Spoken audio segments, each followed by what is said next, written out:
Lofi Poli Sci, how we doing out there? Dr. P. Rat here, talking our famous question. What's going on in the world today?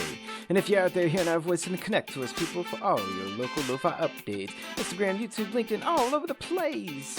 Like, we're just barely 4 weeks away from our next live show, March 21st, 5:30 p.m. at UNO 4th floor of the library. We taking it over, people. For more details, flyers coming soon. Oh yeah.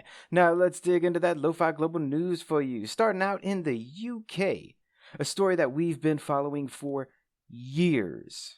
I mean, really, since the beginning of Lofi Poli Sci, we've been watching this one develop. So here's an update to a 24-year-old British woman who went to Syria when she was 15 to join ISIS as a bride and marry an ISIS member. Now she's in a refugee camp. She's 24 years old, awaiting to go back to the UK, but the UK government, they said no. They stripped her of her British passport, her citizenship. And the women's lawyers, they've appealed that last year and lost, and appealed it again to the National Court of Appeal just last week and lost again. And now it's likely that they will appeal all the way to the UK's highest court. And and the matter at stake here isn't just one person. But if the UK's decision to strip her of her citizenship stands, the woman will be stateless, meaning she will have no nationality, which is illegal for a country to do under international law and the United Nations Declaration of Human Rights. However, the UK government says that she can get citizenship from Bangladesh, where her family is originally from. But her family says no, that is not true. And this is, without a doubt, a test case for people from around the world. If the UK successfully strips this woman of her citizenship, and she does become stateless, that can have major implications across the globe for countries doing similar moves. We'll be following this one closely moving forward, people. Now, next up, we are moving a bit further away from the UK, but that's right, we're moving to the moon. And yes, I am serious. Intuitive Machines, a private corporation, has become the first ever private company to land on the moon. Only 5 countries have even landed on the moon: Russia, US, China, India, and Japan. And now, the 6th isn't even a country. It's a private company. I mean, think about this, people. There's almost 200 countries in the world, and almost none of them have ever made it to the moon. And yet this company, Intuitive Machines, well, now they've been there. Space colonization, coming to a galaxy near you very, very soon. Now, a question for y'all, you out there. Cotton candy, good or bad? I mean, what is cotton candy? Does anyone really know what cotton candy is? I don't think so. I mean, it's sugar with color and flavors that's just created out of air? Question mark. I have no idea, and neither do several states in the country of India, where it is starting to be banned because, they say, it causes cancer, having tested local samples and finding rhodamine B in it. So the question is cotton candy universally the same thing, or is it just these local incidents in India that cotton candy can cause cancer? We'll let you know more as soon as we find out. Now, out in Senegal, where elections were delayed, then the Constitutional Court said, no, that's illegal.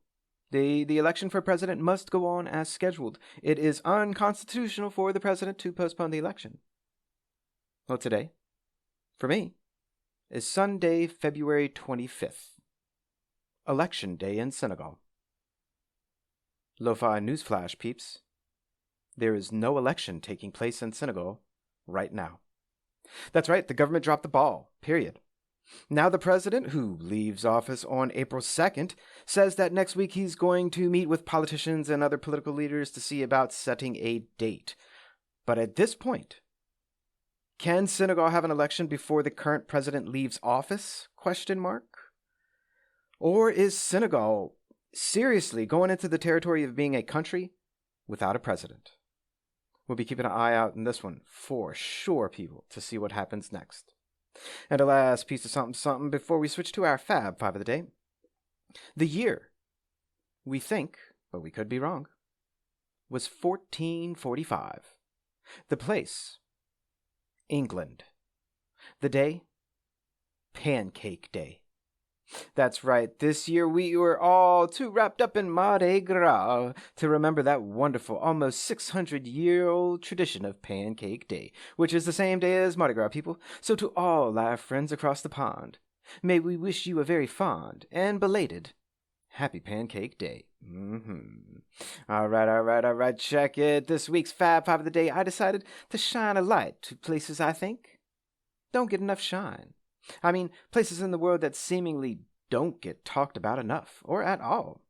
So today we are doing the 5 least talked about African countries, in my opinion that is. And considering I scour the internet constantly for international news, I think these 5 really are 5 of the least discussed of all African countries in the international news cycle. And really that means least discussed of all countries globally. Now, the order, I'll say it doesn't mean anything. So while I number them 1 through 5, you can reorder them as you see fit. So let's dig it, people. The 5 least talked about African countries in international news are: number 5, Liberia; number 4, Burundi; number 3, Equatorial Guinea; number 2, Republic of Congo; number 1, Togo. And there you have it, people. Our Fab-5 of the day. And do yourself a favor, look these countries up, see what's what, and what's going on in Liberia, Burundi, Equatorial Guinea, Republic of Congo, and Togo. All right, now let's check it into our final segment of the day, switching gears to that Lo-Fi Global Trivia. We got 5 questions coming at you. I'm getting right into it. Number 1. In 2021, Emmanuel Macron, the president of France, acknowledged partial French responsibility for the 1994 genocide in what African nation, where members of the Tutsis were murdered during a civil war there? I'm repeating it, in 2021, Emmanuel Macron acknowledged partial French responsibility for the 1994 genocide in what African nation, where members of the Tutsis were murdered during a civil war there? Question number 2. If you were to list the members of the United Nations in alphabetical order, which country would be last? That's right, if you were to list all the member states of the United Nations, which country would be last if you did it in alphabetical order, in English, that is? Number 3. In 1997, 2 major nations signed an agreement to hand over a piece of land with restrictions that would expire in 50 years. Events in 2019 and 2020 have seemingly accelerated the timeline of those expirations. What is this land? In 1997, 2 major nations signed an agreement to hand over a piece of land with restrictions that would expire in 50 years. Events in 2019 and 2020 have seemingly accelerated the timeline of those expirations. What is that land? Question number 4.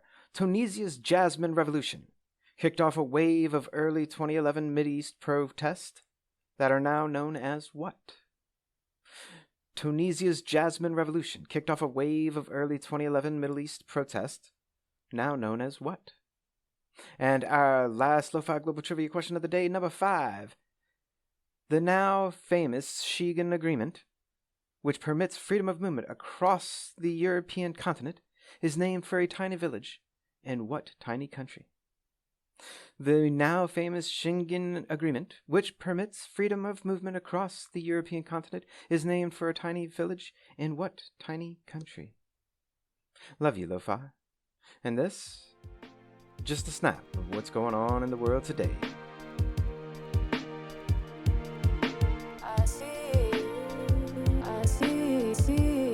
I bring it down, like Lofi Poli Sci is more than just me. It's the we that we be. Talk to you later. Pickering, signing off.